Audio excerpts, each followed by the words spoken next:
Good morning.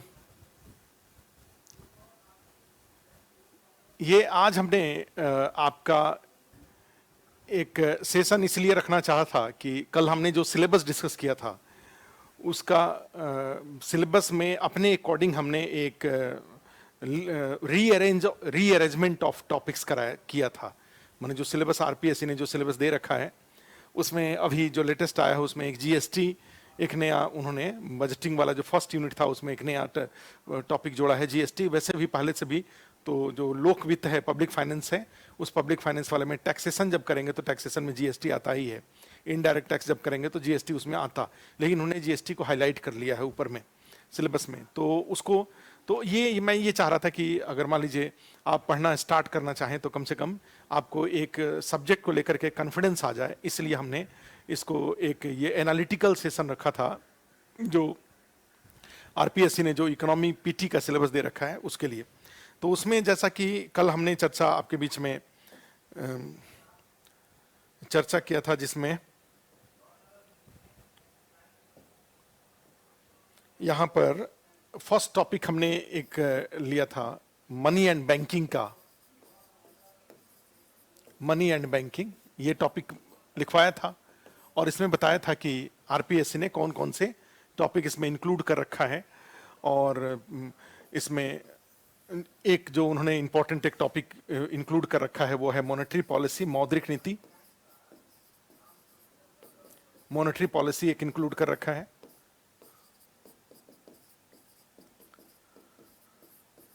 और इसी monetary policy के साथ ही जो दूसरा टॉपिक इसके साथ यहां लिखें या नया भी लिख सकते हैं वो है मुद्रास्फीति, इन्फ्लेशन। इन्फ्लेशन एक इंपॉर्टेंट टॉपिक यहां पे उन्होंने दे रखा है। और उसके बाद फिर एक अलग से टॉपिक दे रखा है बैंकिंग। बैंकिंग का टॉपिक है।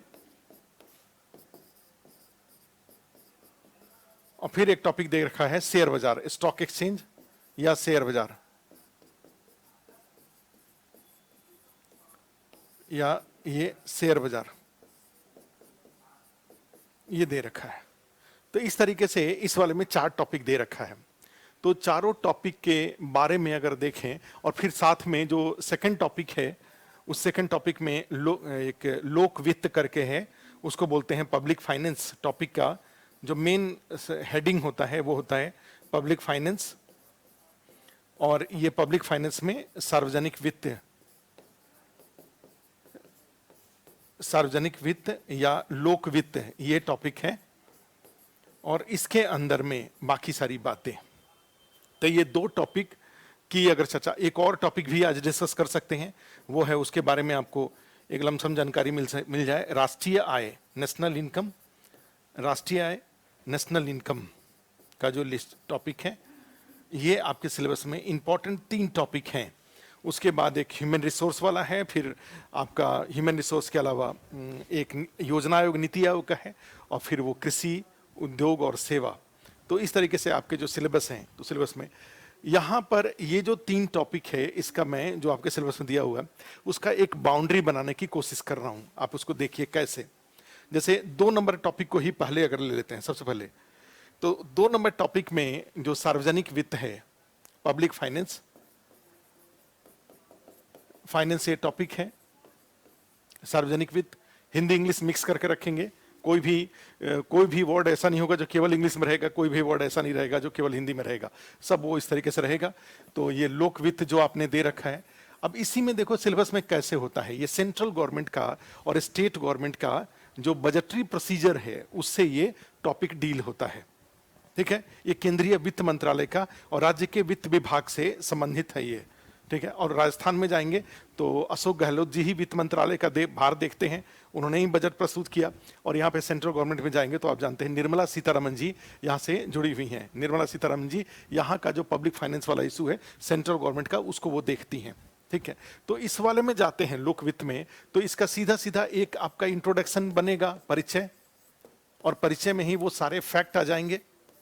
ठीक है, और परिचय में क्या आ जाएगा भाई, ये 2 भाग में हो जाएगा। एक कौन सा हो जाएगा, एक केंद्रीय लोक वित्त, केंद्र सरकार के पैसे, केंद्रीय केंद्रीय लोक वित्त बोल लिखे तो ज्यादा अच्छा है, सेंट्रल पब्लिक फाइनेंस, केंद्रीय लोक वित्त, central public finance, public finance. और फिर दूसरा आ जाता है राजस्थान, राजस्थान लोक वित्त या पब्लिक फाइनेंस, पब्लिक फाइनेंस। ये दो पार्ट में, तो दोनों पार्ट का फाइनेंस का। अब यहां पे जाते हैं तो ये निश्चित रूप से जब ये केंद्रीय वित्त मंत्रालय में आता है, ये इसका देखरेख है, सेंट्रल मिनिस्ट्री ऑफ फाइनेंस, वित्त मंत्रालय का सब्जेक्ट है ये, उनका डोमेन है ये। और यहां पे जाते हैं तो राज्य वित्त विभाग, राज्यों में आप जानते हैं मंत्रालय नहीं होता है, राज्यों में विभाग होता है, राज्य वित्त विभाग, ठीक है। स्टेट फाइनेंस डिपार्टमेंट ये इसमें होते हैं। अब इनके बारे में जाएं तो ये यहाँ पे ये निर्मला सीतारमन जी यहाँ पर हैं, ठीक है, निर्मला सीतारमन हैं यहाँ पे, सीतारमन जी हैं। और यहां पे जाएं तो अशोक गहलोत जी हैं, ठीक है, यहां पे अशोक गहलोत हैं। यहां पे सेंट्रल लेवल पे जाएंगे तो, स्टेट लेवल पे जाते हैं तो ये दो पार्ट में आपका सिलेबस बनता है। और यहां पे फिर जाते हैं तो केंद्रीय वित्त, एक सेंट्रल गवर्नमेंट को ही अगर ले लें तो यहां पे आपके सिलेबस में एक टॉपिक दिया हुआ है राजकोषीय नीति,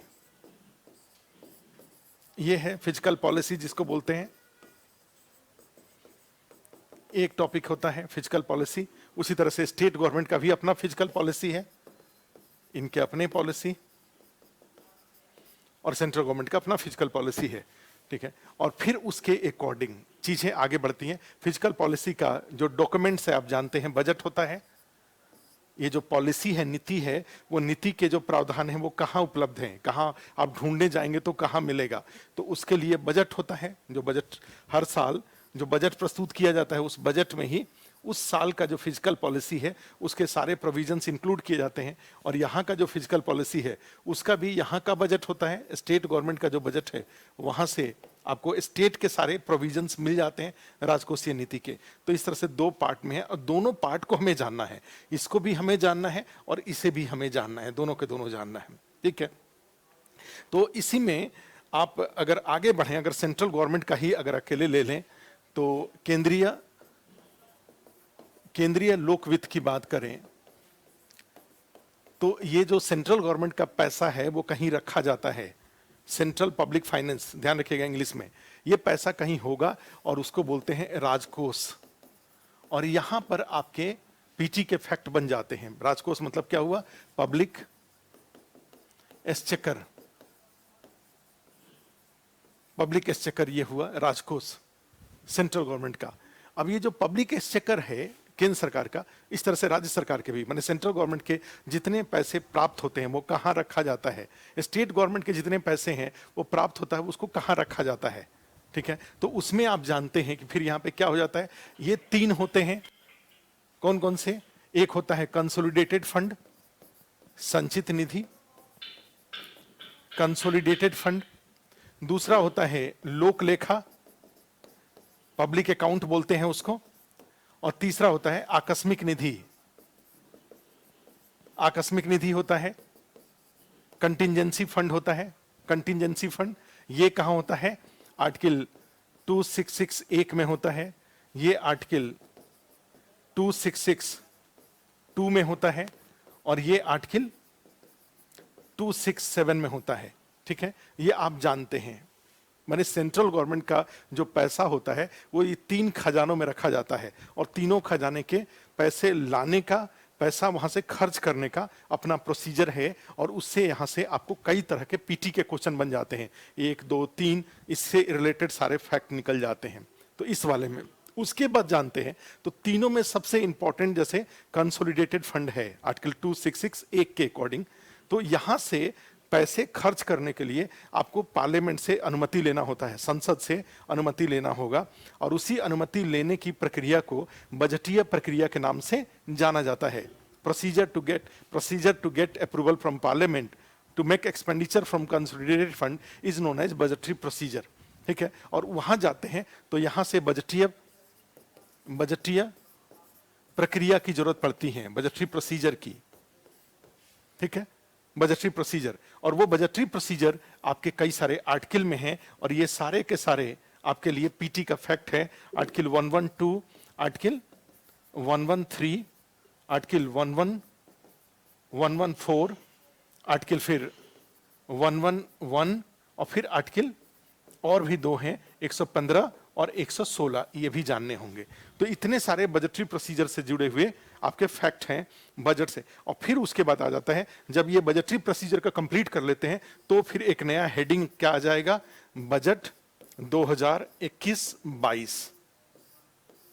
ठीक है, ये आ जाएगा। उसी तरह से सेम यहां पे जाएंगे तो स्टेट गवर्नमेंट की जब बात आती है तो स्टेट गवर्नमेंट का भी खजाना तो एक ही होता है, क्योंकि सेंट्रल गवर्नमेंट के पैसे भी, सेंट्रल गवर्नमेंट का जो खजाना है, जो कहा जाए एक तरह से उनका जो अकाउंट है, वो भी आरबीआई द्वारा ही मेंटेन किया जाता है, और स्टेट गवर्नमेंट का खजाना भी आरबीआई द्वारा ही मेंटेन किया जाता है। तो सेंट्रल गवर्नमेंट का भी यही कंसोलिडेटेड फंड है और स्टेट गवर्नमेंट का भी यही है। ठीक है, लेकिन जो पैसे खर्च करने के लिए जो बजटरी प्रोसीजर है, उसके जो प्रक्रिया है वो प्रक्रिया अलग अलग है। सेंट्रल गवर्नमेंट का यहाँ पे 112, 113, 114, 111 और 100 इस तरीके से है, जबकि स्टेट गवर्नमेंट के जाते हैं तो यहाँ चेंज हो जाता है। वहाँ पे उनका 202 में है, उनका 203 में है, 204 में है। ठीक है, फिर उसके बाद उनका 200 में है, और फिर ये 206 और 205 और 206 में है।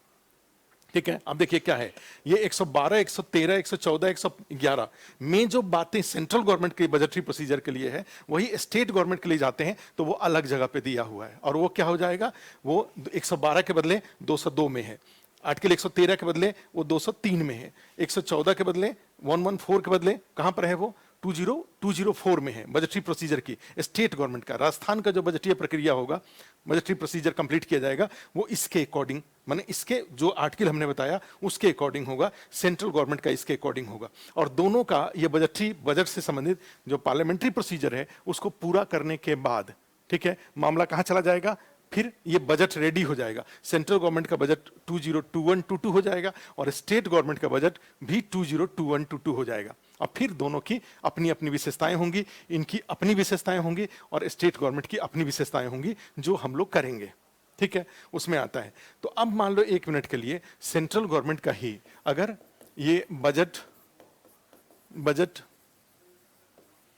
2021-22 की बात करें तो यहां से क्या आपका सिलेबस निकल जाएगा, तो कहा जाता है आपका, ठीक है, आपका सिलेबस निकल जाएगा। कैसे सिलेबस निकल जाएगा, ये जो सेंट्रल गवर्नमेंट का है उसी में से बजट है। भाई बजट कैसे है, मन जैसे अगर अगस्त का आप बजट बनाएंगे तो निश्चित रूप से कहीं से पैसा आएगा, कहीं पैसा जाएगा। बजट का तो यही मतलब होता है कि एस्टिमेट्स ऑफ, ठीक है, expected income and expected expenditure. ठीक है, already done income, already received income और ऑलरेडी डन एक्सपेंडिचर नहीं होता है इसमें। जो हमें ऑलरेडी प्राप्त हो चुका पैसा और जो खर्च हो चुका वो हमारे बजट में नहीं होता है। बजट हमेशा क्या होता है, एस्टिमेटेड होता है। It will be, the money will come from और मनी विल गो। ठीक है, और मनी विल कम, जो पैसे आते हैं उसको 100 पैसा और जाते हैं उसको 100 पैसा मान लिया जाता है। ठीक है, मान करके ये बजट बनता है। तो सेंट्रल गवर्नमेंट का बजट 2021-22 की बात करें तो यहीं पे इसके 2 पार्ट होंगे। एक क्या होगा, उसको बोलते हैं पब्लिक इनकम सेंट्रल गवर्नमेंट का, या उसको ऐसे भी बोल सकते हैं बजटीय आय, बजटरी इनकम, या इसी को बोलते हैं पब्लिक इनकम। माने टोटल जो पैसे जो सेंट्रल गवर्नमेंट के पास आते हैं वो हो जाएगा। और उसके बाद बजटीय व्यय, बजटरी एक्सपेंडिचर, ठीक है, उसको बोलते हैं पब्लिक एक्सपेंडिचर।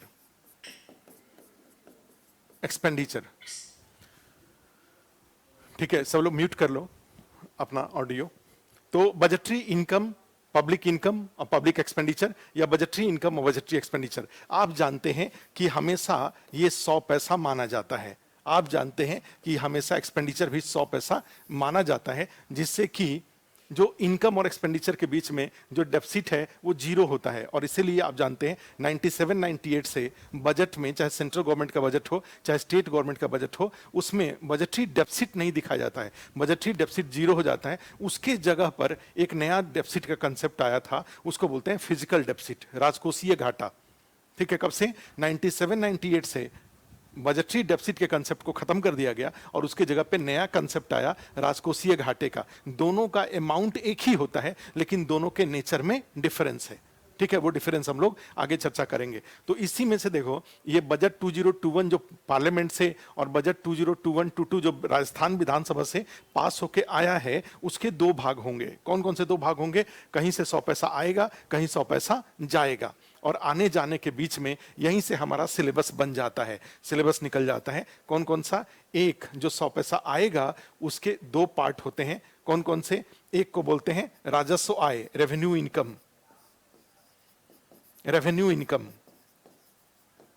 ठीक है, और दूसरे को बोलते हैं पूंजीगत आय, उसको बोलते हैं कैपिटल इनकम। कैपिटल इनकम जो पहले से पढ़े हुए हैं उनके पास यही स्ट्रक्चर, हमेशा यही स्ट्रक्चर होता ही है। अंदर की बातें बदलेंगी, बाकी स्ट्रक्चर तो यही होगा। माने जो 100 पैसा आता है वो दो तरह से आता है। कौन कौन से? एक रेवेन्यू इनकम के रूप में, एक कैपिटल इनकम के रूप में। कैसे? इसका मतलब क्या हुआ? जैसे आपका एक मकान है, उस मकान से जो रेंट प्राप्त हो रहा है वो रेवेन्यू हुआ, क्योंकि वो बार बार, लेकिन उस मकान को बेचने से जो पैसा आएगा वो कैपिटल इनकम होगा। ठीक है, ध्यान रखिए। हमने क्या कहा? जैसे कोई पशु है, मवेशी है, तो कोई एनिमल है, गाय है, तो उसका जो दूध से जो पैसा आ रहा है वो रेवेन्यू होगा, क्योंकि बार बार, लेकिन वही गाय को बेचने से जो पैसा आएगा वो क्या हो जाएगा? वो कैपिटल होगा। कोई कंपनी है, कंपनी का जो प्रॉफिट होगा वो रेवेन्यू होगा बार बार, लेकिन वही कंपनी को बेचने से जो पैसा आएगा वो एक बार, वो क्या होगा? कैपिटल इनकम होगा। तो इस तरीके से जानते हैं रेवेन्यू इनकम, कैपिटल इनकम, ये एक तरह से एसेट्स वगैरह को मोनेटाइज करते हैं तब मिलता है, और ये आपका नेचुरली आते रहता है। ये अधिक होने चाहिए, ये कम होने चाहिए, ये भी आपके कंसेप्चुअल पार्ट है और ये आपके एग्जाम में क्वेश्चन पूछा जा सकता है। तो यहीं पे जो रेवेन्यू इनकम है, उस रेवेन्यू इनकम के दो पार्ट हो जाएंगे। कौन कौन से? एक हो जाएगा टैक्स इनकम, ठीक है, और दूसरा हो जाएगा non tax revenue income, non tax revenue income. ठीक है, और यहीं पर आपके सिलेबस में इस बार क्या किया है कि जीएसटी को उठा करके हाईलाइट कर लिया है। ठीक है, कैसे जीएसटी को हाईलाइट कर दिया? यहां पे ये तो हम लोग करते तो थे ही, इसको ऐसा नहीं था कि नहीं करते थे। टैक्स इनकम को फिर से दो पार्ट में डिवाइड कर देते हैं। कौन कौन से? प्रत्यक्ष कर, डायरेक्ट टैक्स, और अप्रत्यक्ष कर, अप्रत्यक्ष कर, इनडायरेक्ट टैक्स, इनडायरेक्ट टैक्स। और इसी इनडायरेक्ट टैक्स का सबसे इंपॉर्टेंट इनडायरेक्ट टैक्स कौन सा है? जीएसटी, जो आपके सिलेबस में इस बार हेडिंग के रूप में लिख दिया है, जीएसटी। तो हमारे इस बजट का ही जब हम डिस्कशन करने आ रहे हैं तो उसमें एक जगह पे अपने आप ही जीएसटी आ जाएगा। और उसके बाद जो ये डायरेक्ट टैक्स है, तो डायरेक्ट टैक्स में आप कई सारे हैं, और राजस्थान पीसीएस में आप देखेंगे पीछे क्वेश्चन पूछा हुआ है। किस तरह का क्वेश्चन पूछा हुआ है? कि ये जो डायरेक्ट टैक्स में कारपोरेट टैक्स है, निगम कर, आयकर, income tax, plus indirect tax में जाएंगे तो एक एक्साइज ड्यूटी है, और उस जमाने में जब पूछा हुआ है तो उसमें सर्विस टैक्स होता था। तो ये चारों टैक्स से, डायरेक्ट और इनडायरेक्ट टैक्स से, इनकम के अकॉर्डिंग क्रम पूछा हुआ है।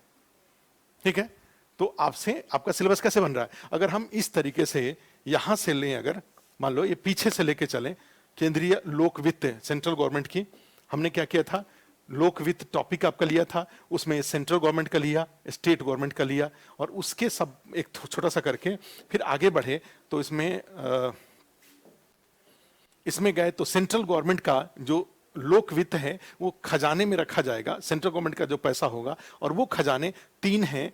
ठीक है, और 3 में से आप जानते हैं कि सबसे इंपॉर्टेंट कंसोलिडेटेड फंड होता है, और उस कंसोलिडेटेड फंड से पैसा निकाल करके खर्च करने के लिए बजटरी प्रोसीजर की जरूरत पड़ती है। और वो जो बजटरी प्रोसीजर है वो स्टेट गवर्नमेंट का अलग है और सेंट्रल गवर्नमेंट का अलग है। और उसमें कौन कौन से हैं? सेंट्रल गवर्नमेंट में आर्टिकल 112, 113, 114 ये इसमें दिया हुआ है बजटरी प्रोसीजर। स्टेट गवर्नमेंट में जाते हैं तो 202, 203, 204 इस तरीके से दिया हुआ है। ठीक है। फिर हमने क्या किया कि उसके बाद बजट को पास करा लेने के बाद फिर हमारे पास क्या आ जाता है, जो बजट 2021-22 आ गया और 21-22 आ गया तो उसमें से क्या हो जाएगा, उसके दो पार्ट होते हैं, एक बजटरी इनकम और दूसरा बजटरी एक्सपेंडिचर या पब्लिक इनकम और पब्लिक एक्सपेंडिचर। जो बजटरी इनकम है अगर उसको 100 पैसा मान लें तो उसके दो पार्ट हैं, कौन कौन से, रेवेन्यू इनकम और कैपिटल इनकम।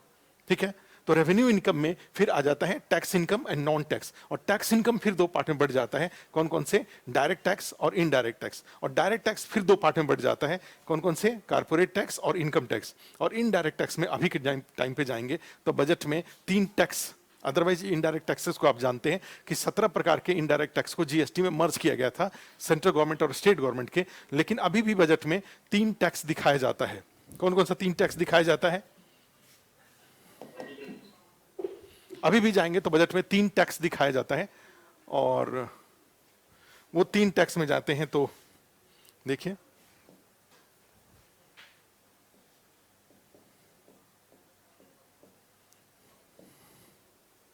यूनियन बजट की के साइट पे अगर जाके देखें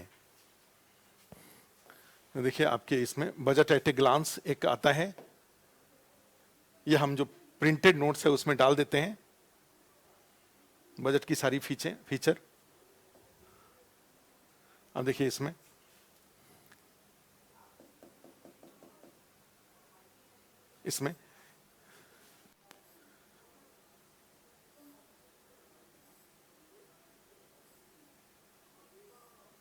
ये तो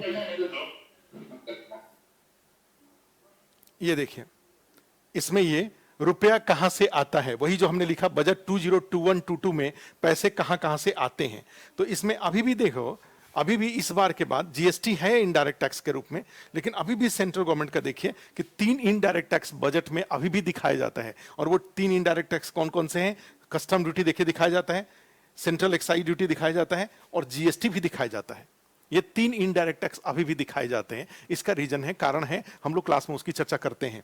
फिर उसके बाद 2 डायरेक्ट टैक्स दिखाया जाता है, कौन कौन सा, ये देखिए इधर कारपोरेशन टैक्स है और इधर इनकम टैक्स है, ये 2 डायरेक्ट टैक्स। और ये फिर इसी में से राजस्थान पीसीएस में क्वेश्चन पूछा हुआ है कि भाई इनका इनकम के अकॉर्डिंग इनका क्रम सजाइए, arrange in descending order according to income, और फिर वो आपको बताना पड़ेगा। तो उसमें आप देख रहे हैं कारपोरेट टैक्स 13 पैसा है, जीएसटी 15 पैसा है, इनकम टैक्स 14 पैसा है। तो अभी इस बार के एग्जाम में अगर पूछा जाए तो आप क्या कर देंगे, जैसे जीएसटी हो गया, जीएसटी उसके बाद इनकम टैक्स, उसके बाद कारपोरेट टैक्स, उसके बाद सेंट्रल एक्साइज, उसके बाद कस्टम ड्यूटी। तो इस तरीके से क्रम आता है। तो यहां पर आपका एक नोट्स बनता है, उस नोट्स बनने में आप फिर आंसर में आपका जो कॉपी बनता है उस कॉपी में ये सब बातें इसमें से आ जाएंगी। ठीक है, तो इसी की बात अगर करें तो यहां पे डायरेक्ट टैक्स हमने क्या किया, बजटरी माने बजट 2021 में जो इनकम और एक्सपेंडिचर है या बजटरी एस्टिमेट है, बजटीय अनुमान इसको कहें अगर, तो बजटरी एस्टिमेट जो अनुमान है, बजटरी एस्टिमेट्स, तो इसको हमने क्या किया, इसको हमने 2 पार्ट में बांटा है, इनकम और एक्सपेंडिचर, और इनकम एक्सपेंडिचर फिर 2 पार्ट में, इनकम को फिर 2 पार्ट में बांटा, रेवेन्यू इनकम और कैपिटल इनकम। रेवेन्यू इनको फिर से हमने 2 पार्ट में बांटा, tax income and non tax revenue income. Tax income को फिर से हमने 2 पार्ट में बांटा, डायरेक्ट टैक्स और इनडायरेक्ट टैक्स। डायरेक्ट टैक्स को फिर से हमने 2 पार्ट में बांटा, इनकम टैक्स और कारपोरेशन टैक्स। और इनडायरेक्ट टैक्स को हमने 3 पार्ट में बांटा, जीएसटी, कस्टम ड्यूटी और सेंट्रल एक्साइज ड्यूटी। ये इस तरीके से आता है। फिर जो नॉन टैक्स रेवेन्यू इनकम है, ये भी अपनी जगह पे इंपॉर्टेंट होता है।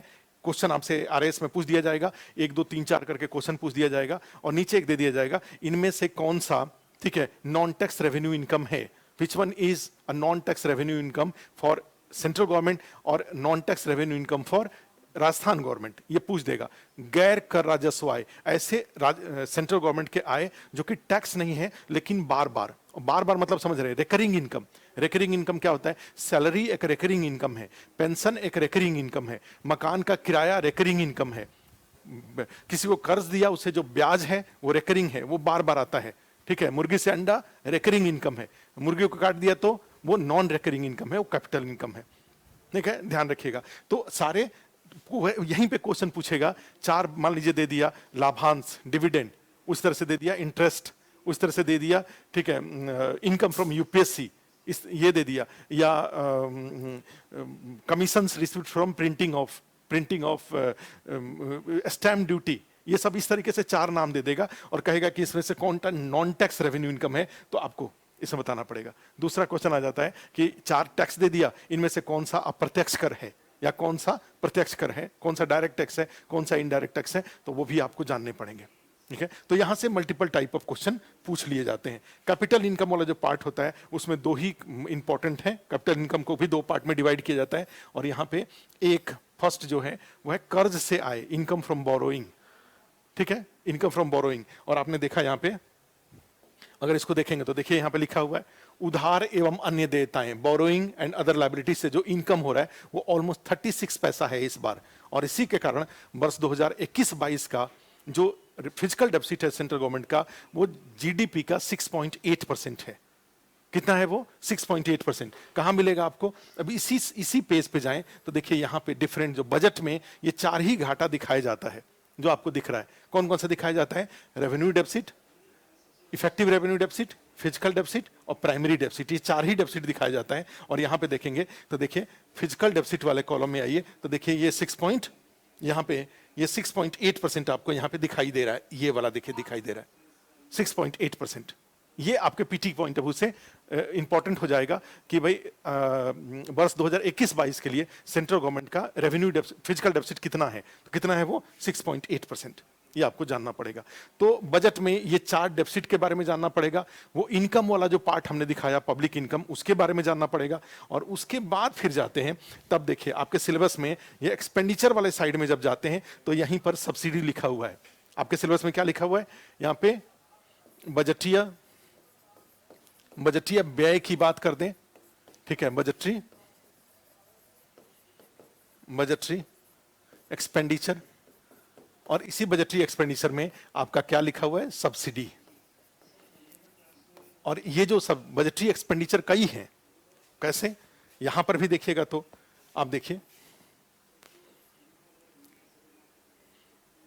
अगर जा रहे हैं तो ये देखिए बजटरी एक्सपेंडिचर का ये सारे पैसे कहां जाते हैं, देखिए लिखा हुआ है यहां पे हेडिंग, रुपया कहां जाता है, रुपीज गोज टू।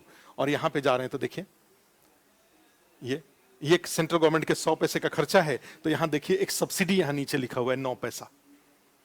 ठीक है, तो ये आपके सिलेबस में बाकी कोई नहीं लिखा हुआ है, किसी खर्चे को नहीं लिखा हुआ है। कौन सा खर्चा लिखा हुआ है? केवल एक सब्सिडी लिखा हुआ है।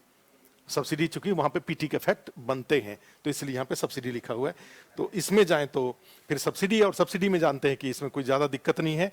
एमपी इक्वल टू होता है FC plus IT minus S होता है, यही सब्सिडी है। सरकार द्वारा सब्सिडी दी जाती है, सरकार द्वारा सब्सिडी नहीं दी जाती है। ठीक है, तो 2 स्थिति इसमें है, मार्केट बाजार मूल्य, लागत मूल्य प्लस अप्रत्यक्ष कर माइनस सब्सिडी। ठीक है, तो ये फॉर्मूले से सब्सिडी निकल जाता है। और ये जो सब्सिडी है वो कई तरह के सब्सिडी हैं। आज की डेट में जाएंगे तो सब्सिडी को डीबीटी के रूप में, डायरेक्ट बेनिफिट ट्रांसफर के रूप में, सब्सिडी को सरकार की कोशिश ये हो रही है कि सीधे खाते में भेज दिया जाए। 450 के आसपास ऐसी योजनाएं हैं सेंट्रल गवर्नमेंट की, स्टेट गवर्नमेंट की, जो डायरेक्ट बेनिफिट ट्रांसफर के तहत डायरेक्ट बेनिफिशरीज के खाते में जा रहा है। और उसमें जनधन, आधार और मोबाइल जैम ट्रिनिटी जो होता है उसका उपयोग। तो खैर मैं ये बताना चाह रहा था कि आपका जो सिलेबस में जो टॉपिक दिया हुआ है वो एक उधर लोकवित्त लिखा हुआ है, तो लोकवित्त से ही हमने टॉपिक शुरू किया, फिर डिवाइड कर लिया उसको, उसका इंट्रोडक्शन वाला पार्ट कर लिया, फिर उसको जो पब्लिक फाइनेंस है उसका डॉक्यूमेंट्स बजट होता है, जो बजटरी एस्टीमेट है उसको 2 पार्ट में हमने डिवाइड कर लिया, इनकम और एक्सपेंडिचर, इनकम को कर लिया, एक्सपेंडिचर को कर लिया, दोनों से मिला के वो बजट में जो 4 घाटे दिए हुए हैं चारों घाटे को कर लिया। और फिर उसके बाद यहाँ पे आ जाता है कि सेंट्रल गवर्नमेंट के बजट में कुछ इंपॉर्टेंट योजनाओं की घोषणा है, स्टेट गवर्नमेंट के बजट में कुछ इंपॉर्टेंट डिक्लेरेशंस है, जो स्कीम्स वगैरह लॉन्च किया गया है उसको कर लेंगे तो हमारा ये चैप्टर अच्छे से कंप्लीट हो जाएगा। ठीक है, तो इन डेप्थ में जाएंगे तो हमारे ये, अगर इसको ठीक से अगर हम लोग करें तो ये टॉपिक हमारा खूब अच्छे से हो जाएगा। लेकिन वही जैसे हमने पहले दिन ही बताया था कि अम्ब्रेला के रूप में टॉपिक को करना पड़ेगा।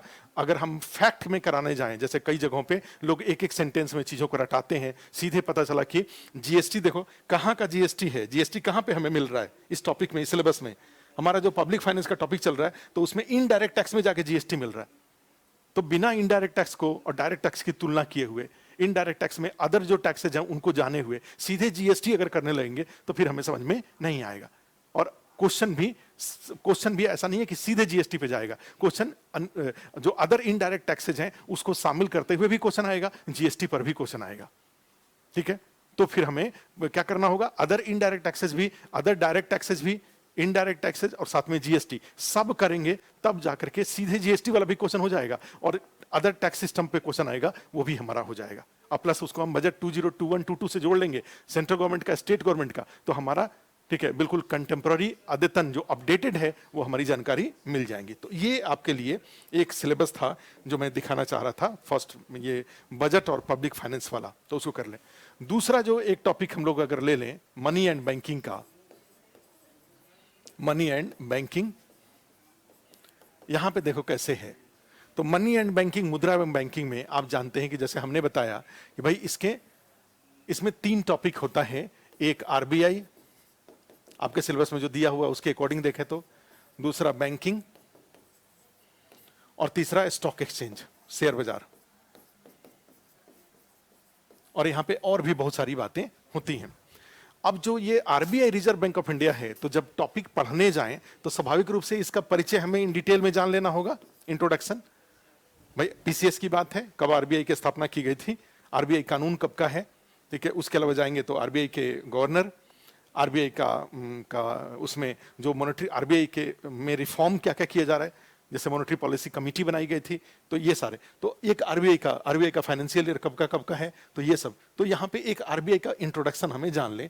और जब जानने के बाद जब आरबीआई का कार्य पे जाते हैं, फंक्शन ऑफ आरबीआई, ठीक है, या फंक्शंस ऑफ आरबीआई पे जाते हैं, तब हमें यहां पे क्या मिलता है, यहां पे पहला ही काम मिलता है हमें मौद्रिक नीति, मॉनेटरी पॉलिसी, ठीक है। और जैसे ही कोई मॉनेटरी पॉलिसी जानेगा तो उसकी शुरुआत ही होती है to control inflation in India, monetary policy is in use, मुद्रास्फीति को रोकने के लिए मौद्रिक नीति का उपयोग किया जाता है। बस यहीं से, तो यहीं पे हमारा दूसरा टॉपिक भी इसी के नीचे मिल जाता है, क्या बोलते हैं उसको, मुद्रास्फीति, इन्फ्लेशन,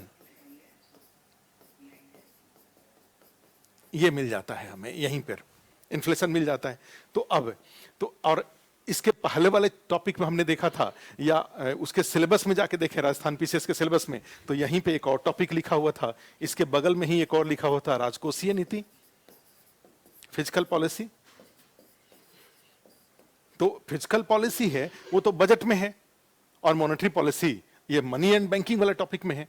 लेकिन जब हम करने जाएं तो आरबीआई का परिचय करने के साथ साथ और मॉनेटरी पॉलिसी को इन डिटेल में करें, इससे इसके साथ ही साथ एक और अच्छा तरीका होगा कि दोनों में एक डिफरेंस कर लें, फिजिकल पॉलिसी में और मॉनेटरी पॉलिसी में, ठीक है। और उसके बाद फिर मॉनेटरी पॉलिसी को निकालें, मॉनेटरी पॉलिसी को इन डिटेल करके फिर इन्फ्लेशन पे चले जाएं और इन्फ्लेशन का इन डिटेल कर लें, तो हमारा सारा पीटी का फैक्ट यहां पर से आ जाएगा। कौन कौन सा, एक आरबीआई, दूसरा फिजिकल पॉलिसी और मॉनेटरी पॉलिसी में डिफरेंस, ठीक है।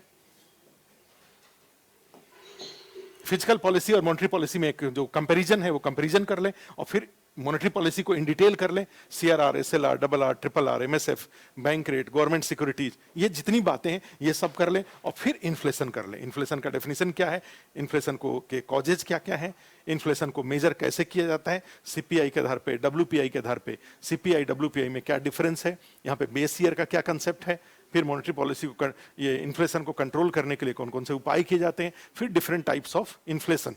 तो हमारा ये टॉपिक बहुत अच्छे से हो जाता है, ठीक है। कोई क्वेश्चन इसमें से फिर छूटेगा नहीं, ठीक है। लेकिन फिर वही मैं एक सुझाव देना ये चाहूंगा कि कभी भी इस तरीके से कि इन्फ्लेशन हेडिंग लिखा और आप ऐसे ऐसे ऐसे ऐसे सारे फैक्ट इकट्ठा कर रहे हैं, वो बहुत अनसाइंटिफिक तरीका है, और ये पीटी में तो भी बहुत काम नहीं आएगा, मेंस के लिए भी कोई आपको एक नॉलेज बेस क्रिएट नहीं करेगा, एक समझ आधार क्रिएट नहीं कर पाएगा वो, ठीक है। तो इसलिए ध्यान रखिएगा कि ये बहुत अच्छा तरीका नहीं है, इस तरीके की मुद्रास्फीति हेडिंग डाल दिया और उसके सारे फैक्ट को इस तरीके से नोट कर लिया। ऐसा करने के बदले ज्यादा अच्छा है कि हम लोग क्या करें भाई, हम इस तरीके से एक टेबल ले लें और एक साइड में लिख लें फिजिकल पॉलिसी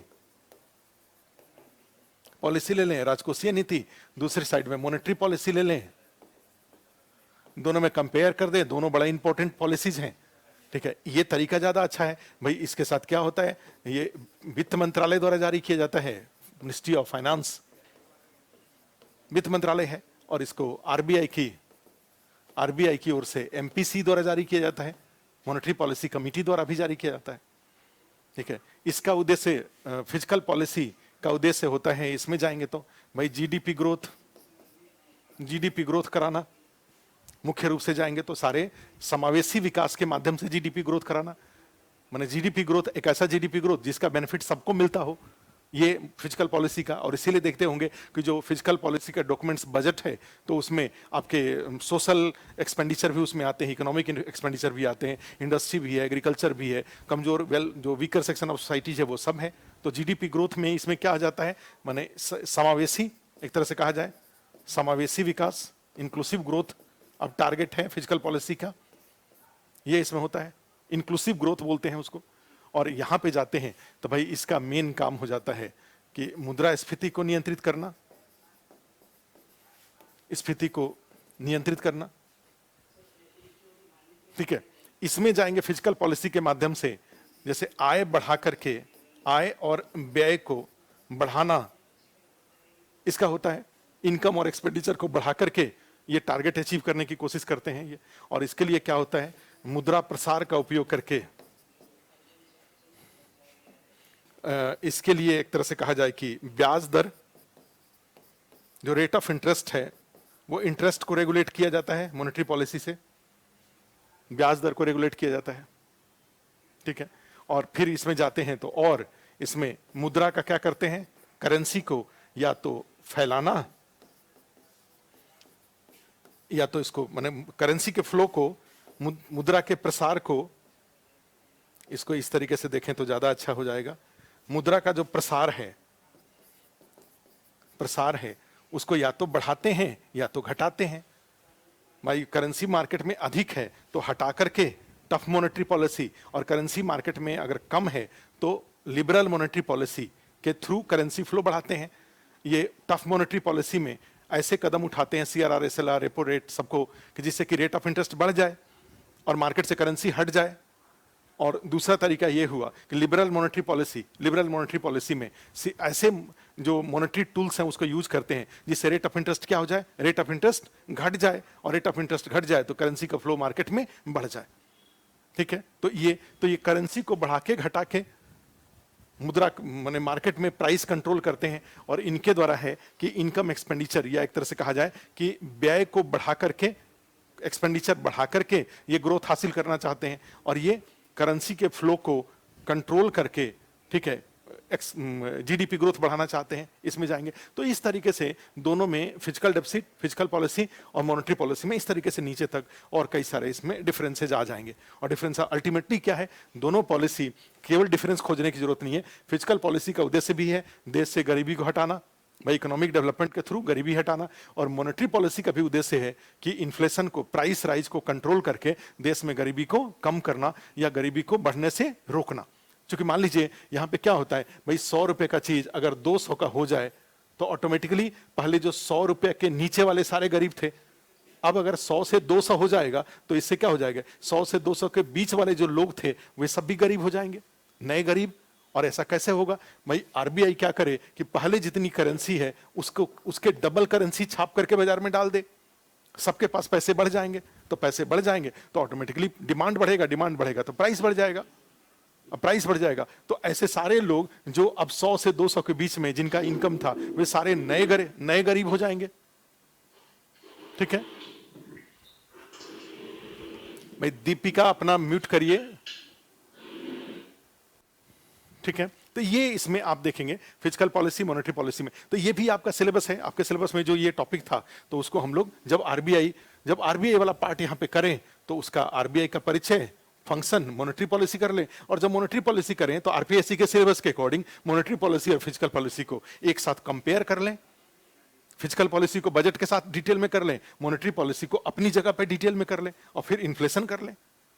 ठीक है, तो ये टॉपिक आ जाता है। और बैंकिंग में जब जाते हैं तो बैंकिंग स्वाभाविक रूप से, और मॉनेटरी पॉलिसी में जो लोग पहली बार इकोनॉमिक्स को अच्छे से नहीं जानते हैं तो उनके लिए बता दें कि मॉनेटरी पॉलिसी में भाई दो तरह का मॉनेटरी पॉलिसी होता है, क्वांटिटेटिव मॉनेटरी पॉलिसी होता है, क्वालिटेटिव मॉनेटरी पॉलिसी होता है, मात्रात्मक होता है और गुणात्मक या चयनात्मक होता है। ठीक है, मात्रात्मक वाले में ऐसे उपाय इंक्लूड किए गए हैं जैसे CRR, SLR, double R, triple R, MSF, bank rate, ठीक है, और ओपन मार्केट एक्टिविटीज। तो ये सारे ऐसे टूल्स हैं जिसको यूज करके बाजार में करेंसी के फ्लो को बढ़ाते हैं या करेंसी के फ्लो को घटाते हैं। और फिर चयनात्मक सेलेक्टिव जो मेजर होता है उसमें डिफरेंशियल रेट ऑफ इंटरेस्ट लेते हैं, अलग अलग सेक्टर के लिए अलग अलग रेट ऑफ इंटरेस्ट लेते हैं। छोटे जो मकान हैं उसके लिए रेट ऑफ इंटरेस्ट कम रखेंगे, जो नॉर्मल जो बड़े बड़े मकान हैं, महंगे मकान हैं, रेट ऑफ इंटरेस्ट उसके लिए ज्यादा रखेंगे, ठीक है। तो इस तरीके से आप डिफरेंशियल रेट ऑफ इंटरेस्ट रखते हैं, या कई सारे ऐसे प्रायोरिटीज एरियाज हैं, एग्रीकल्चर है, हाउसिंग है, एजुकेशन है, ये वरीयता प्राप्त क्षेत्र हैं, यहाँ पर टारगेट रख दिया जाता है क्रेडिट फ्लो का, भाई यहाँ पे बैंकों को कर्ज देना ही होगा, इस तरह के प्रोविजन किए जाते हैं। तो मॉनेटरी पॉलिसी दो तरह का हो जाता है, क्वांटिटेटिव और सेलेक्टिव, क्वालिटेटिव, और इस तरीके से करेंसी के फ्लो को। और फिर उसमें से आपको एक एक करके सबके बारे में जाना होगा, CRR के बारे में, RRR के बारे में, RRR के बारे में, MSF के बारे में, ठीक है, इनका किस तरह से इंपैक्ट होता है, वहां पर भी क्वेश्चन पूछा जाता है, ठीक है। जैसे SLR को SLR के बढ़ाने से ब्याज पर क्या प्रभाव पड़ेगा, ठीक है, which type of impact will be on interest if SLR will be increased. अगर SLR को बढ़ाया जाता है तो ब्याज पर क्या, ब्याज दर पर क्या प्रभाव पड़ेगा। तो आप स्वाभाविक से जानते हैं कि भाई इसमें जो रिलेशन होता है वो मॉनेटरी जो टूल्स होते हैं, tools directly proportional to interest होते हैं और indirectly proportional to flow of currency in economy होते हैं। क्या हमने कहा, इस तरीके से देखिए, जो जितने भी ये टूल्स हैं, मौद्रिक उपकरण जिसको बोलते हैं, मौद्रिक उपकरण, मॉनेटरी टूल्स, और ये मॉनेटरी टूल्स कौन कौन से हैं, तो इसमें जाएंगे तो जैसे ये CRR, SLR, RRR, RRR, MSF, ये डॉट डॉट, तो ये सारे के सारे आई के प्रोपोर्शनल होते हैं, और ये सारे के सारे बाजार में जो कैश होता है, वो कैश जो नगद है उसके इनवर्सली प्रोपोर्शनल होता है। क्या होगा, इस सारे में से किसी को भी बढ़ाएंगे तो बढ़ेगा, तो ब्याज बढ़ेगा, रेट ऑफ इंटरेस्ट बढ़ेगा, और रेट ऑफ इंटरेस्ट बढ़ेगा तो स्वाभाविक रूप से क्या हो जाएगा, जो ये कैश है वो कैश मार्केट में कैश कम होगा। उसी तरह से देखेंगे तो भाई CRR, SLR, RRR, RRR है, ये क्या करेंगे, घटाएंगे तो ये ब्याज क्या हो जाएगा, घट जाएगा, और ये मार्केट में कैश क्या हो जाएगा, बढ़ जाएगा। तो ऐसे कोई भी क्वेश्चन आता है तो सारे क्वेश्चन का जवाब आपको इससे निकल जाता है। तो ये मॉनेटरी पॉलिसी के टूल्स हैं, उसके बारे में इन डिटेल आपको जानना पड़ेगा। उसी में एक और आता है ओपन मार्केट, हमने कहा CRR, SLR, RRR, RRR, MSF, और ये उसी में एक और हमने कहा ओपन मार्केट ऑपरेशन। और ये ओपन मार्केट ऑपरेशन इंपॉर्टेंट है क्योंकि इसमें सरकारी प्रतिभूतियां होती हैं, गवर्नमेंट सिक्योरिटीज, प्रतिभूतियां, गवर्नमेंट सिक्योरिटीज हैं ये। और गवर्नमेंट सिक्योरिटीज में आप जानते हैं कि सबसे इंपॉर्टेंट कौन सा है, ट्रेजरी बिल है। तो यहां तक चीजों को हमें खींच के ले जाना पड़ेगा, तब जाके हमारा, तो मॉनेटरी पॉलिसी करेंगे, ट्रेजरी बिल तक अगर पहुंचते हुए जाएंगे तो हमारे क्वेश्चन हो जाएंगे, ठीक है, ध्यान रखिए। तो अब यहां पे जाएं तो दूसरा जो आपके सिलेबस में जो दिया हुआ है वो बैंकिंग का है। बैंकिंग आपके सिलेबस में लिखा हुआ है, तो इसलिए इस पे एकदम से हाईलाइट ही करना पड़ेगा। और इसके दो ही पार्ट हैं, एक क्या हो जाता है, development of banking in India, सब जानना पड़ेगा इंडिया। और फिर सेकंड हो जाता है रिफॉर्म, बैंकिंग रिफॉर्म्स। और इस बैंकिंग रिफॉर्म्स में जितनी नई नई बातें इंक्लूड हुई हैं वो सब आपके पीटी पॉइंट ऑफ व्यू से आपके लिए इंपॉर्टेंट है और वो आपको जानना पड़ जाएगा, ठीक है। तो यहां से हमारा निकल जाता है, खूब अच्छा एक नोट्स बन जाता है डेवलपमेंट वाले का भी और रिफॉर्म वाले का भी, ठीक है। तो ये इसमें से आता है। चूंकि डेवलपमेंट की ही बात कर लें तो इसमें जो गवर्नमेंट बैंक्स हैं, सरकारी जो बैंक हैं, वो सरकारी बैंक में जाएंगे तो एक SBI है, दूसरा नेशनलाइज्ड बैंक है, ठीक है, और फिर एक RBI कंट्रोल्ड बैंक भी है, आज भी RBI कंट्रोल्ड बैंक भी है। तो ये सारे के सारे, स्टेट बैंक ऑफ इंडिया आप जानते हैं कि उसने 200 साल मनाया था। 1806 में पहली बार प्रेसिडेंसी बैंक ऑफ बंगाल की स्थापना की गई थी। 1840 में प्रेसिडेंसी बैंक ऑफ बंबई की स्थापना की गई थी। 1843 में प्रेसिडेंसी बैंक ऑफ मद्रास की स्थापना की गई थी। तीनों को मर्ज करके 1921 में 1921 में इंपीरियल बैंक बना था। फिर 1955 में वही imperial bank state bank of India बन गया था। और वही स्टेट बैंक ऑफ इंडिया बाद में 1957, 59, 61 में आकर के उसके साथ कई सारे एसोसिएट्स बैंक जोड़े गए थे, जैसे state bank of Bikaner and Jaipur, पहले दोनों अलग अलग थे, बाद में दोनों को मर्ज करके एसबीबीजे बना दिया गया। फिर उसको दा करके एसबीबीजे को 1 अप्रैल 2017 से उसको मर्ज कर दिया गया स्टेट बैंक ऑफ इंडिया में। तो इस तरह से आज की डेट में स्टेट बैंक ऑफ इंडिया का कोई जो एलाइड बैंक, जो एसोसिएट बैंक होते थे, वो नहीं है, सारे के सारे एसबीआई में मर्ज्ड हैं। ठीक है, तो एक एसबीआई हो गया। दूसरा नेशनलाइज्ड बैंक जाते हैं, तो नेशनलाइज्ड बैंक में आप जानते हैं कि ऐसे बैंक जो बैंकिंग रेगुलेशन एक्ट 1949 के अकॉर्डिंग एस्टैब्लिश किए गए, और फिर उसके बाद फिर प्राइवेट बैंक का भी कंसेप्ट आया, लेकिन बैंकिंग रेगुलेशन एक्ट 1949 के अकॉर्डिंग अब वही जो 19 बैंक होते थे, जो नेशनलाइज्ड बैंक होते थे, वे सारे के सारे अब दोबारा मर्ज हो रहे हैं। ठीक है, कई सारे मर्ज किए गए। फिर एक और नया कंसेप्ट आया है बैंकिंग रिफॉर्म में कि इसमें से कुछ बैंकों का जो पब्लिक सेक्टर बैंक है उनको प्राइवेटाइज किया जाएगा, और उसमें सबसे जो नीति आयोग ने 2 बैंक का रिकमेंडेशन दिया है प्राइवेटाइज करने के लिए, और ये बड़ा ही एक तरह से दुखद भी बात है उन कर्मचारियों के लिए जो कि बैंकिंग जो सिलेक्शन बोर्ड था उसका एग्जाम क्वालिफाई करके उन्होंने उन बैंकों की नौकरी ली, और आज पता चला कि वो प्राइवेटाइज हो रहा है। और प्राइवेटाइज हो जाएगा तो आप समझ रहे हैं एचडीएफसी, एक्सिस बैंक जैसा बैंक हो जाएगा वो। और ऐसे 2 बैंक जिनका रिकमेंडेशन नीति आयोग ने सरकार को दिया है प्राइवेटाइज करने के लिए, उन बैंकों में एक इंडियन ओवरसीज बैंक आईओबी और दूसरा सेंट्रल बैंक है। ये 2 बैंक प्राइवेटाइज अभी ऑलरेडी रिकमेंडेशन चला गया है। 2 बैंक और प्राइवेटाइजेशन के प्रोसेस में नीति आयोग के कंसिडरेशन में है, वो उसमें एक बैंक ऑफ महाराष्ट्र है और दूसरा एक बैंक ऑफ इंडिया है। ठीक है, तो इनका भी ये भी कंसिडरेशन में है ये। तो इस तरीके से जाएंगे तो आप देखेंगे कि बैंकों का प्राइवेटाइजेशन हो रहा है। तो ये वाला भी एक डेवलपमेंट आपको जानना पड़ेगा। और उसके बाद रिजर्व बैंक ऑफ इंडिया के कंट्रोल में भी कुछ फाइनेंशियल इंस्टीट्यूशंस हैं। जैसे आप जानते हैं कि स्टेट बैंक ऑफ इंडिया पहले आरबीआई का बैंक होता था, उसके बाद जाएंगे तो आईडीबीआई, ठीक है, industrial development bank of India, वो भी आरबीआई का बैंक था। उसके बाद जाएंगे तो सिडबी है, एसआईडीबीआई, उसके अलावा जाएंगे तो नाबार्ड है, उसके अलावा एक्जिम बैंक है, उसके अलावा एनएचबी है, नेशनल हाउसिंग बैंक। तो ये कई सारे बैंक, अब इसमें से कई सारे बैंक को भारत सरकार ने एक्वायर कर लिया है, और अभी भी कई सारे बैंक हैं जो आरबीआई के अंदर हैं। सिडबी अभी आरबीआई के अंदर में है, एक्जिम बैंक आरबीआई के अंदर में है, नाबार्ड है, इडबी है, और ये आपका स्टेट बैंक ऑफ इंडिया है, इसको भारत सरकार ने ले लिया है। ठीक है, तो यहां पर भी आपको ये डेवलपमेंट जानने पड़ेंगे। और इनके अलावा जाएंगे तो 2 और जानना पड़ेगा, एक आरआरबी रीजनल रूरल बैंक और दूसरा कोऑपरेटिव बैंक। कोऑपरेटिव बैंक है, भारत सरकार में एक नया मंत्रालय बना है, राज्य सूची का विषय है, लेकिन भारत सरकार ने अमित शाह को इसका मंत्री बनाया हुआ है, नया मंत्रालय ही बना दिया है कोऑपरेटिव। तो उसमें जाएंगे तो कोऑपरेशन, ठीक है। तो और फिर आते हैं तो उसके बाद फिर यहाँ पे प्राइवेट बैंक है, इनका डेवलपमेंट क्या है ये जानना पड़ेगा प्राइवेट बैंक का, तो ये भी एक इंपॉर्टेंट हो जाता है। तो इस तरीके से ये डेवलपमेंट वाला पार्ट है, फिर इनके रिफॉर्म वाला पार्ट हो जाता है। और रिफॉर्म वाले में आप जानते हैं आईएमपीएस है, एनईएफटी है, आरटीजीएस है, या उससे जो ई कुबेर है, या payment and settlement gateway, master है, वीजा है, अभी मास्टर चर्चा में है, ठीक है, रुपए है, ये सब के सब क्या है, ये पूछा हुआ है कि भाई ये सारे जो एटीएम या नेट बैंकिंग का ट्रांजैक्शन होता है, कौन सी कंपनी है जो इनको रेगुलेट करती है, ये सारे प्रोसीजर को रेगुलेट करती है। तो उसके लिए एनपीसीआई है, national payment corporation of India, 2007 में उसकी स्थापना की गई थी, उसके द्वारा ये सब देखा जाता है, टेक्नोलॉजी, सारे टेक्निकल पार्ट को। तो ये एक बैंकिंग वाला एक टॉपिक होगा जो कि इन डिटेल आपको जानना पड़ेगा। और उसके बाद फिर आ जाता है ये स्टॉक एक्सचेंज का, शेयर बाजार का।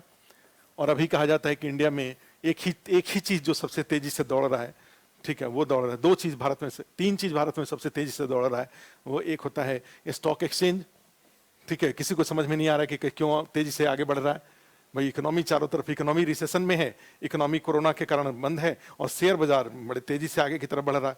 तो एक ये स्टॉक एक्सचेंज का है। दूसरा इंडिया में पॉपुलेशन का है, इसका भी बिना ब्रेक का ये भी काफी तेजी से बढ़ रहा है। और नेक्स्ट तीसरा गरीबी है, गरीबी में भी वृद्धि हो रही है। तो इस तरीके से जाएंगे, लेकिन आपके सिलेबस में ये स्टॉक एक्सचेंज के बारे में और इसके दोनों पार्ट आपको जानना चाहिए कि मान लीजिए अगर आपके पास 10,000 रुपया हो तो क्या 10,000 रुपये के साथ आप स्टॉक एक्सचेंज में काम कर सकते हैं क्या, ठीक है। तो आप कह सकते हैं हाँ बिल्कुल काम कर सकते हैं। कई सारे ऐसे शेयर हैं जो 60 पैसे, 70 पैसे, 95 पैसे के हैं। तो ये 95 पैसे वाले शेयर 10,000 रुपये में तो 10,000 शेयर खरीदा जाएंगे, 12-15,000 शेयर खरीदा जाएगा। और गलती से अगर मान लीजिए वो रिफॉर्म होना, वो बढ़ना शुरू हुआ तो थोड़े दिन में 10,000 से आप पता चला कि बहुत बड़े, जब आप अधिकारी बन के रिटायरमेंट के लेवल पे आएंगे तो पता नहीं करोड़ों रुपया उधर से भी आ रहा होगा आपके पास, कोई खाता खोल करके। क्योंकि था ना कि कुछ कहा जाता है कि कोई किसी के पिताजी थे, उन्होंने 1990-91 में कोई शेयर बाजार में पैसा डाला, शायद कौन सी कंपनी थी, एमआरएफ, ठीक है, एमआरएफ कंपनी का शेयर उन्होंने उस समय खरीदा 1990-91 में, और उस समय जो शेयर होता था वो कागज में मिलता था। जब आप शेयर खरीदते थे तो वो सर्टिफिकेट के रूप में, कागज के रूप में आपके घर में आता था, और वो शेयर कहीं खो गया उनके, ठीक है। उस समय 1-1.25 लाख रुपए के आसपास में उन्होंने खरीद रखा था उससे उसको, और वो पेपर कहीं खो गया, और फिर उनका डेथ हो गया, और डेथ भी हो गया। अब जाकर के 2017 के 18 में कोई स्टोरी है, भाई पूरा स्टोरी तो हमें नहीं याद आ रहा है, 2017-18 में उनका जो अगला जनरेशन था, बेटा वगैरह था, उसको वो सर्टिफिकेट मिला। और देखा उन्होंने कि 1.25 लाख का शेयर था उस समय जमाने में। तो फिर वो जाकर के कहीं पता किया कि भाई ये जो मेरा शेयर है वो शेयर का क्या है, तो पता लगा कि वो 100 करोड़ रुपए से ज्यादा का वो शेयर था, हो चुका था पिछले 25 से 30 सालों में। और आज के डेट में ऐसा है भी, कई सारे ऐसे शेयर हैं जो 4-4 हजार % बढ़े हुए हैं। अब सोच के देखिए, किसी ने अगर 1 करोड़ रुपया शेयर बाजार में डाला है और 4000% का ग्रोथ अगर हुआ है, तो वो पैसा कितना ज्यादा पैसा हुआ पड़ा है वो, ठीक है। तो स्टॉक एक्सचेंज के दोनों पार्ट हैं, थ्योरेटिकल पार्ट और इसका प्रैक्टिकल पार्ट। तो ये भी एक इंपॉर्टेंट हो जाता है, बुल कौन है, बियर कौन है, या इंडिया में जो भी stock exchange, Bombay stock exchange है उसका, नेशनल स्टॉक एक्सचेंज है उसका, उसके काम करने का जो क्या तरीका है, उसमें CDSL है वो क्या है, NSDL है वो क्या है, ठीक है, बॉम्बे ऑनलाइन ट्रेडिंग के लिए क्या सिस्टम है, सेबी की क्या भूमिका है, ये सारा का सारा। और उसके बाद फिर एक आ जाता है कि जो फाइनेंशियल सेक्टर में 5 रेगुलेटर्स काम करते थे, ठीक है, वित्तीय बाजार में। वो 5 रेगुलेटर में कौन कौन होते थे? एक RBI, भाई बैंकिंग सेक्टर का रेगुलेटर है। इसके अलावा जाते हैं तो फिर सेबी, शेयर बाजार का रेगुलेटर है। इरिडा, IRDA, बीमा सेक्टर का रेगुलेटर है। इरिडा के अलावा जाते हैं तो फिर PFRDA, पेंशन का रेगुलेटर है। और एक और होता था कमोडिटीज एक्सचेंज का, FMC, ठीक है, फॉरवर्ड मार्केट कमीशन, वो कमोडिटीज एक्सचेंज का रेगुलेटर होता था, ठीक है। तो बाद में इन सबके बीच में, चूंकि ये सब फाइनेंशियल सब एक दूसरे से जुड़े हुए हैं, बीमा वालों का पैसा शेयर बाजार में लगता है, अब बीमा वाले का जो मालिक है वो इरडा है, और शेयर बाजार का मालिक सेबी है। बैंकों का पैसा कई जगह पे बीमा और बैंक एक दूसरे से लिंक हो गए 1991 के बाद। तो कॉमन मार्केट में मल्टीपल रेगुलेटर्स थे, तो इनके बीच में डिस्प्यूट्स होते थे, विवाद, और उस विवाद के बीच में एक नई संस्था बनाई गई, FSNDC, financial stability and development council बनाई गई, और उसके वित्त मंत्री, और फिर उन्होंने कहा कि सुप्रीम कोर्ट ने कहा कि भाई ये जितने हैं, ये RBI, SEBI, IRDA, PFRDA, FMC, इनके आपके बीच में कोई विवाद होता है, मेरे पास आप नहीं आएंगे, आप अपना मैकेनिज्म डेवलप करिए और अपने आप को ग्रो करिए, अपने प्रॉब्लम को आप खुद सॉल्व करिए। तो FSDC बना, और उसके ये सारे मेंबर्स हैं। सेंट्रल जो फाइनेंस मिनिस्टर होते हैं उसके चेयरमैन होते हैं, और RBI के जो गवर्नर होते हैं उसके डिप्टी चेयरमैन होते हैं। और अब के डेट में इंश्योरेंस और म्यूचुअल फंड और किसी तरह का कोई डिस्प्यूट होता है तो FSNDC में उसको सॉल्व किया जाता है।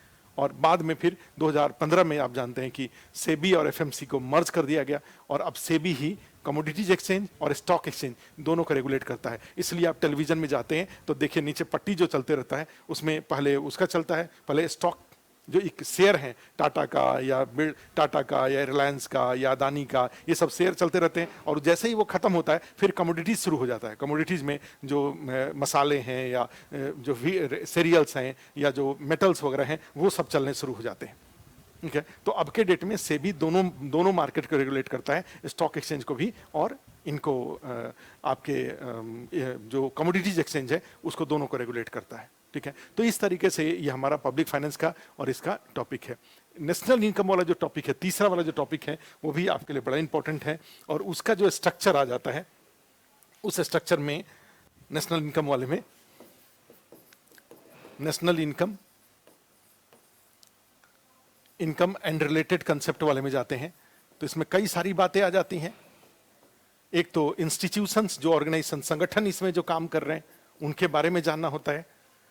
जैसे जब से प्लानिंग कमीशन को खत्म किया गया तो एक मंत्रालय होता था, ministry of statistics and plan implementation, नाम बदल दिया गया, ministry of statistics and programme implementation अब हो गया।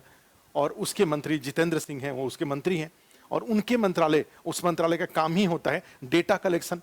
भाई जब तक ये नहीं पता चलेगा कि राजस्थान में बेरोजगारों की संख्या कितनी है, ये नहीं पता चलेगा कि राजस्थान के गवर्नमेंट के डिफरेंट डिपार्टमेंट्स में कितने पोस्ट की जरूरत है, कितने लोग रिटायर हुए, तो फिर वैकेंसीज कैसे जारी होंगी। तो पूरे अक्रॉस देश में आपको, चाहे स्टेट में, ये इस बात की जरूरत पड़ती है कि भाई देश में किस चीज की कितनी संख्या।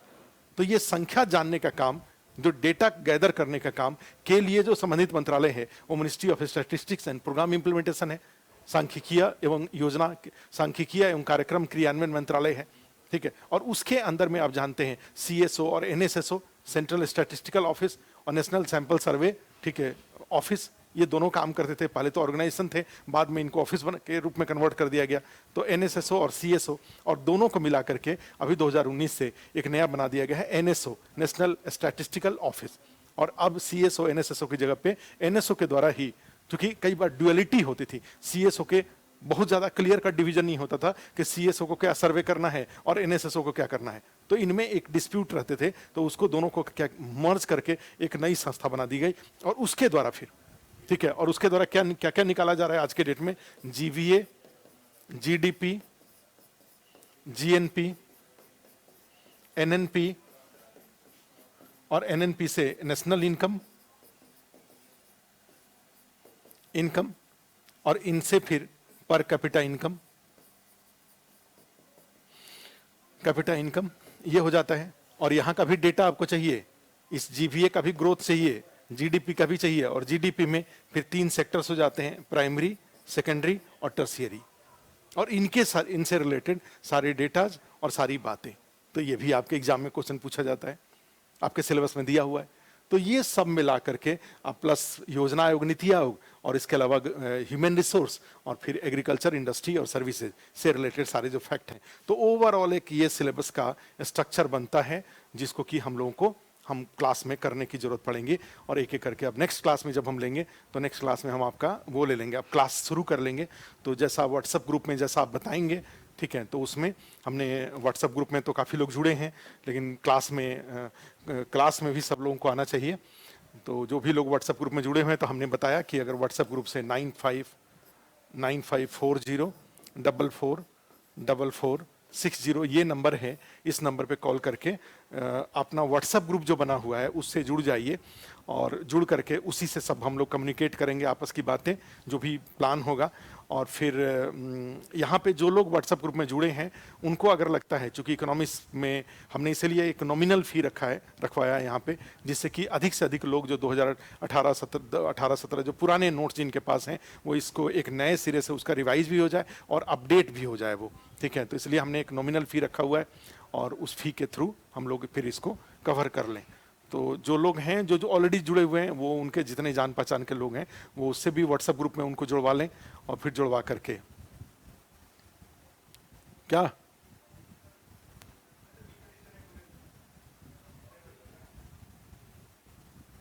अच्छा वो क्लास डिस्कनेक्ट हो गया,